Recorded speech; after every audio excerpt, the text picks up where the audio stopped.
కామారెడ్డి జిల్లా కోర్టులో assistant public prosecutor Ashok Nayak, constable Sanjay ACB అధికారులకు చిక్కారు. గతంలో 2018లో ఓ కేసు రిజిస్ట్రేషన్ అయింది. కాగా ఆ కేసు ముగించే క్రమంలో బాధితుల వద్ద 15,000కు ఒప్పందం కుదుర్చుకున్నారు. 10,000 రూపాయలు బాధితులు డబ్బులు ఇచ్చే క్రమంలో ఏసీబీ దాడుల్లో పట్టుబడ్డారు అని అవినీతి నిరోధక శాఖ డీఎస్పీ శేఖర్ గౌడ్ తెలిపారు. తదుపరి విచారణ చేపట్టిన అనంతరం నాంపల్లి కోర్టులో హాజరుపరుస్తామని తెలిపారు. అలాగే వారి ఇంట్లో కూడా సోదాలు జరుగుతున్నాయని తెలిపారు. ఈ కార్యక్రమంలో ఏఎస్పీ చైతన్యరెడ్డి, కామారెడ్డి పట్టణ సీఐ చంద్రశేఖర్ రెడ్డి, పోలీస్ సిబ్బంది పాల్గొన్నారు. ఈరోజు కామారెడ్డి కోర్టులో ఏపీపీ అశోక్ నాయక్ గారు మరియు సంజయ్ అనే కానిస్టేబుల్ గతంలో 2018లో ఒక కేసు రిజిస్టర్ అయింది కామారెడ్డి టౌన్లో.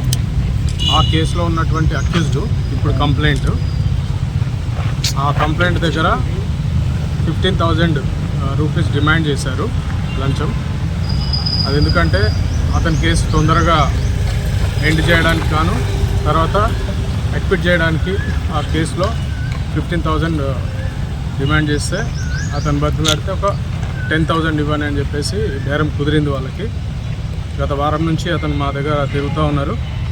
ఈరోజు ఆ 10,000 ఏదైతే లంచం డబ్బులు ఉన్నాయో అది కలెక్ట్ చేసుకుని అతను మా దగ్గర రావడం జరిగింది.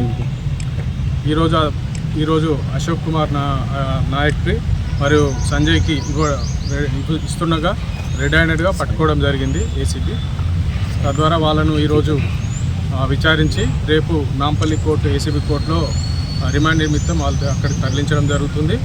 తర్వాత ఇక్కడ అధికారులు కానీ ప్రజల్ని ఇబ్బంది పెట్టేటట్టుగా లంచం అడిగితే ప్రజలు ఏసీబీని యూజ్ చేసుకొని ఏసీబీకి సమాచారం ఇస్తే ఇట్లాంటి అధికారులను పట్టుకొని రిమాండ్కి తరలించడం జరుగుతూ ఉంది.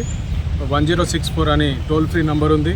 తర్వాత వాట్సాప్, ఫేస్బుక్ ఇవన్నిట్లో కూడా మీకు ఇప్పుడు ఇవ్వడం జరుగుతుంది. ఇది అందరికీ ప్రజలకు తెలియజేసేటట్టు చేసి చైతన్యం చేయాలని చెప్పి కోరుతున్నాను.